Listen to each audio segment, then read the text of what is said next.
আজকের দাওয়াতি মেহমান ছিলেন বুরকি হাবিবিয়া হাফিজিয়া মাদ্রাসার বড় হুজুর, হাজারো হুফাজে কেরামের উস্তাদ, আমার উস্তাদের উস্তাদ হুজুর আজকে আসার কথা ছিল। হুজুরের বিশেষ অসুবিধার কারণে হুজুর আসতে পারেননি।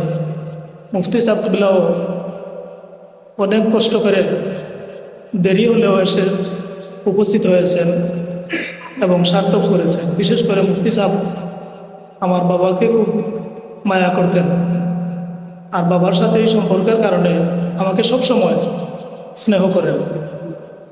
তা আমি মুফতি সাহেবুল্লার সাথে যখন যোগাযোগ করছিলাম, বলেছিলেন জোহরের নামাজ এসে পড়বেন। তারপরেও দেরি হলেও অনেক ব্যস্ত, তারপরেও মুফতি সাহেব এসে উপস্থিত হয়ে আমাদের মাহফিলকে সার্থক করেছেন। আমরা শুকরিয়া আদায় করি।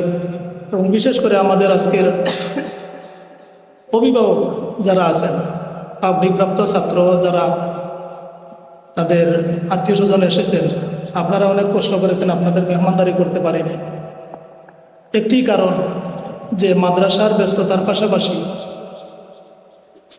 আমার পারিবারিক যে অসুবিধা হয়েছিল, আমি তো তেতলিতে আমার পরিবার নিয়ে থাকতাম।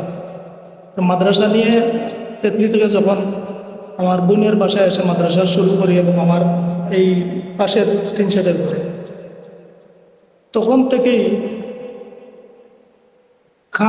খুব বেশি কাজ করা লাগছে, ঘর প্রস্তুত করা লাগছে। ছাত্রদের আবাসিকের সুবিধা দিতে গিয়ে অনেক কষ্ট করেছি, অনেক শ্রম দিয়েছি।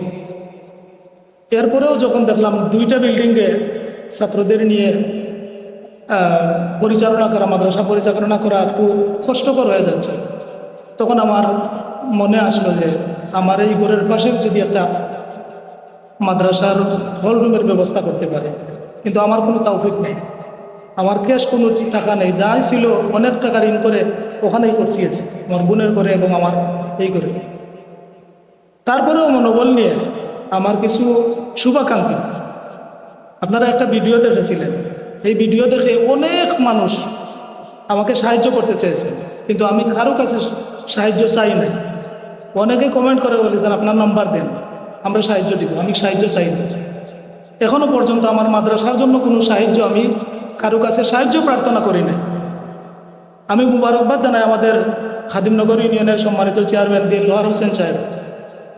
আমার এত পরিচয় ছিল না ওনার সাথে, হঠাৎ একদিন আমার চাচাতো ভাই আলতাফউদ্দিনের সাথে আমার মাদ্রাসায় এসে পরিদর্শন করে খুব খুশি হন, ছাত্রদের তেলাওয়াত শুনে, পরিবেশ দেখে বললেন আমি তো বিভিন্ন মাদ্রাসায় প্রজেক্ট আসে, সরকারি অনুদান পায়, তাহলে আপনি আমার এলাকার, আমার ইউনিয়নের হিসেবে আমি একটা বরাদ্দ দিই, 1,50,000 টাকার একটা বরাদ্দ। ও আজকে একটা চেক পাইছে, আলহামদুলিল্লাহ।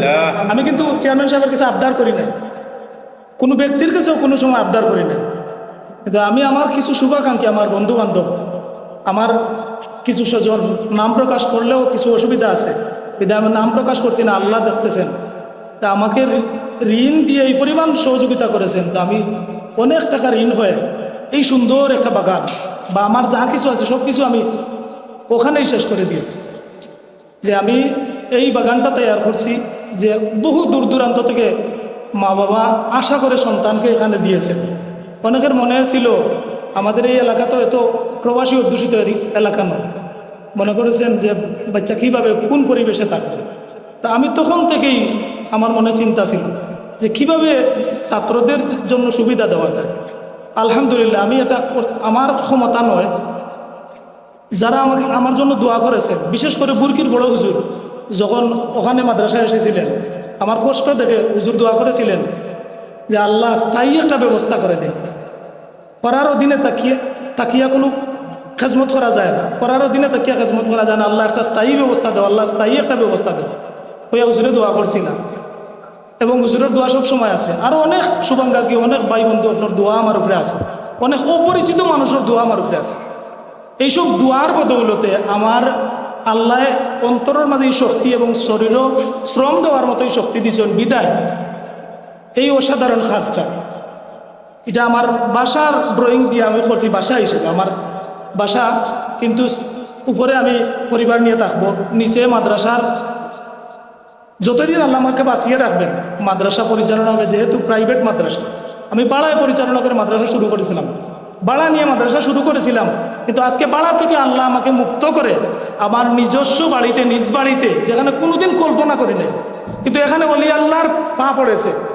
আমার বাবা যখন ইন্তেকাল করেন, ইন্তেকাল করার প্রায় 12 দিন পর বিশ্বনাথ পনাউল্লা বাজার আমি মাদ্রাসা পড়েছি, ওখানে এক প্রোগ্রামে গিয়েছিলাম, মুফতি সাহেব গেছে।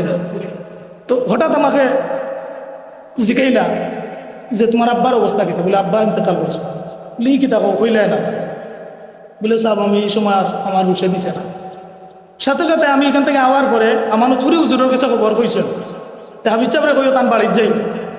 মুফতি সাহেব হুজুর এত পরিমাণ আন্তরিক, যাচিয়া আমার খবর পাঠাইয়া, আমার ছুরি হুজুরের মাধ্যমে খবর পাঠাইয়া, আমি তখন তেতলি বেটুয়ারপাড় মসজিদের ইমাম ও খতিব নতুন খবর পাঠাইছেন যে আগামী শুক্রবারে হাবিজ সাহেবের বাড়ির যাই, তান আব্বার জিয়ারত। লুসাইন আমার আব্বার খবর, আমার তাই বাড়ি ওখানে, ওইখানে আমার নানা বাড়ি, ও আমার নানা বাড়ি, আজি আব্দুল সামাদ আমার নানা। তো লুসাইন গিয়া আমার বাবার খবরের খান্দাত গিয়া জিয়ারত করিয়া, আমার গড়িলা আসিল না, মাটির গড় আসিল, ও গড় মোটর সাইকেলে আমি ওবার থেকে ওখানে মুফতি সাহেবরে আনছি। আমার আব্বার লোকের সম্পর্কর কারণেও আইসিলা ও জায়গা। আর একদিন আমার মাদ্রাসার কষ্ট দেখিয়া সুবানীঘাটের প্রিন্সিপাল হুজুরে সাবজাদায় কমরুদ্দিন সাহেব আমার যেমন ইশারা দিলা, বা তোমার বাড়ির কোনো চিন্তা করা যায় না। আমি সময় মুঠেও বাড়িতে আইয়া যে মাদ্রাসা করতাম পারবো, আর মাদ্রাসা হইব, ছাত্রই নোকানো আইব, মুঠেও আমার চিন্তা আছে। এটা আসলে আল্লাহর ইচ্ছা। তো আল্লাহর ইচ্ছা হয়েছে বিদায় আজকে অভিভাবক দূর দূরান্ত থেকে আইছেন, আপনারা আর কষ্ট দিতাম চাই আর না, আপনারা আমার লাগি দোয়া করবা। আমি মনের ইচ্ছা মতো আমি চাই আর আমার যে ছাত্রসকল আমার এখানে আইব, আমি সুন্দরভাবে তারা যাতে কোরআন শরীফ হিফজ করাইয়া, আমার হাবিচাসকল আমার সহযোদ্ধা, তারাও অনেক পরিশ্রম করা, আমি সেগুলোকে দুর্ব্যবহার করছি না, না কোনো অভিভাবকের লগে, না কোনো শিক্ষকের লগে। আমি চাই না সেওর মনকষ্ট দিতাম। আর ছাত্রসকলের অনেক সময় শাসনের লাগে, অনেক সময় কঠোরওয়া লাগে। তো এই কঠোরতা আমি করি আর কোনো ছাত্রর লগে, বা ছাত্র যারা গেছেন এরার লগে কঠোরতা অনেক সময় করা লাগছে। তো আমার লাগে খাস করে দোয়া করবা, আমি বাকি জীবনটুকু আমি এই এলাকার আমার নিজ জন্মস্থান কোরআনের বাগানের খেজমত করিয়া যাইতাম পারি। আর আমারে যে বন্ধু বান্ধব হলে আমারে ঋণ দিয়া, আমার যা সাধ্যর বাইরা কিছু ঋণ আমার বন্ধু বান্ধব হলে দিলেইছেন, আমিও ভরসা করিয়া আনি লিছি। আর আমি ওখান আমার হিম্মত যে আমার এখন প্রায় 40-এর ঊর্ধ্বে বয়স, প্রায় 42-এর কাছাকাছি, 42। আমি এ পর্যন্ত কোনো মানুষের কাছ থেকে ঋণ আনিয়া কোনো মানুষের বিরক্ত করছি না, এবং লেনদেন নিয়ে আমি মানে কষ্ট দিছি না, কষ্ট পাইছেন না। হ্যাঁ, লেনদেন নিয়ে কষ্ট পাইছেন না। এখন আমি যারার কাছে ঋণী হয়েছি, বিশেষ করে আমার হাবিজ সাহেব, আমার ও চাচাতো ভাই আলতাফ, তাই অনেক কষ্ট করিয়া এই কাজগুলা করছেন। আমি টেকা দিছি, তাইনও তার নিজের টেকা খরচ করিয়া, শ্রম দিয়া, ইলা আরও অনেকে। তো সবর লাগে আমি আপনার কাছে দোয়া চাই। আর এইসব মানুষ হলে আমার ভাই সুনজর দেওয়ায়, এবং বিশেষ করে বিদেশ অনেক আছেন যারা হয়তো টাকা দিয়ে আমার সাহায্য করছেন না, করার দরকার না, আমিও চাইছি না, কিন্তু মন থেকে কিন্তু আমার লাগে দোয়া করছেন, আমি বুঝি। তো সবর লাগে আমরা দোয়া করবো। আজকে ওখানেও আমার কথা শেষ, আর আপনারা কষ্ট দিছি, অভিভাবক মনকুন্তা আনবা না, আপনাদের খেজমত আঞ্জাম দিতাম পারছি না। আর প্রচণ্ড গরমের মাঝে আপনারা এখানে বইছেন, শিডিউলে একটু পরিবর্তন হওয়ার কারণে আপনারা বেশি কষ্ট হয়ে গেছে।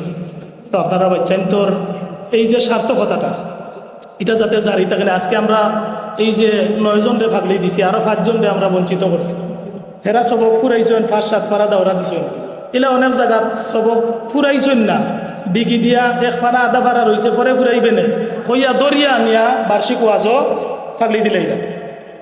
ইলা অনেক মাদ্রাসায় আছে বার্ষিক ওয়াজও কমিটিরে দেখাইবার লাগি, এলাকারে দেখাইবার লাগি, অনেক জায়গা দরিয়া আনিয়া ঘুরে কোনো সুরত খাড়া করিয়া ফাগলি একটা না দিলেই এবার ইজ্জত যায়, মাদ্রাসার কমিটিয়ে চাপ দিব, ইলা অনেক জায়গায় ফাগলি দিরা।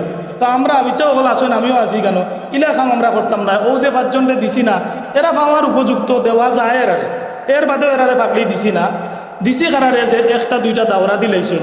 আলী মোহাম্মদ ফুলতলিত ইয়াকুবিয়া ইজুল কোরআন বোর্ড তাইন পরীক্ষা দিয়া পাশ করিয়া অলরেডি ফুলতলিত ফাগলি পাইলিছে। তাওহিদুল ইসলাম ওখি তাইনও ফাগলি পাইলিছে। আর বাকি এরা আগামীতে পরীক্ষা দিবা, পরীক্ষা দিয়ে ইনশাআল্লাহ ডিসেম্বর এরাও পাশ করবা। ক্লাসও আছেন অনেক, এইটোর ক্লাসও ইনশাআল্লাহ পাশ করিয়া যাইবা। গিয়া নাইনও তাই হাবিচ্ছা বইয়া যখন নাইনও পড়বা, আশা রাখি আমরা লাগি দোয়া করবা, অভিভাবকরাও দোয়া করবা, ওটাও আমরার ভরসা। আর সম্পদ খামাইলিমো, আর অনেকে মনে মনে চিন্তা যে আমি কিলা ইটা করলাম, আমি কোনো 2 নম্বরে করিয়া কোনো হারাম টাকা কেন আনছি না, কোনো ব্যাংক ঋণ লোন সুদ এটা কোনো টাকাও নাই, কোনো আত ফাতাইয়া মানুষের কাছে লেজারতি করিয়া চাইয়া আনা ইটার কোনো টাকাও নাই। তার লাগে আমি স্বচ্ছ আছি। আমারে আল্লাহ মানে এই কোরআনের মজেজা একটা, আমার ক্ষমতা নাই। আমি বাড়ার যে বিল্ডিংও আসলাম, এই বিল্ডিং থেকে অনেক উন্নত এখন পরিবেশ। আপনারা কোকা বাড়ার যে বিল্ডিংও তাকিয়া করছিলাম, এখান থেকে অনেক নিরাপদ, অনেক এই প্রচণ্ড গরমের মাঝেও আমরা এখানে ইলা গরম লাগেননি ইলা গরম লাগেন না। তো আমি মনের ইলা কোনো চিন্তাও আসিল না যে বিল্ডিংও বাড়া আসলাম, হলেও একটা বিল্ডিং কোনোদিন আশা করছিলাম না। জানি না আল্লাহ কিতার লাগি এই মনের মাঝে এই ধারণা সৃষ্টি করিয়া ওখানো আনিয়া এই যে সুন্দর বাগান সৃষ্টি হয়েছে।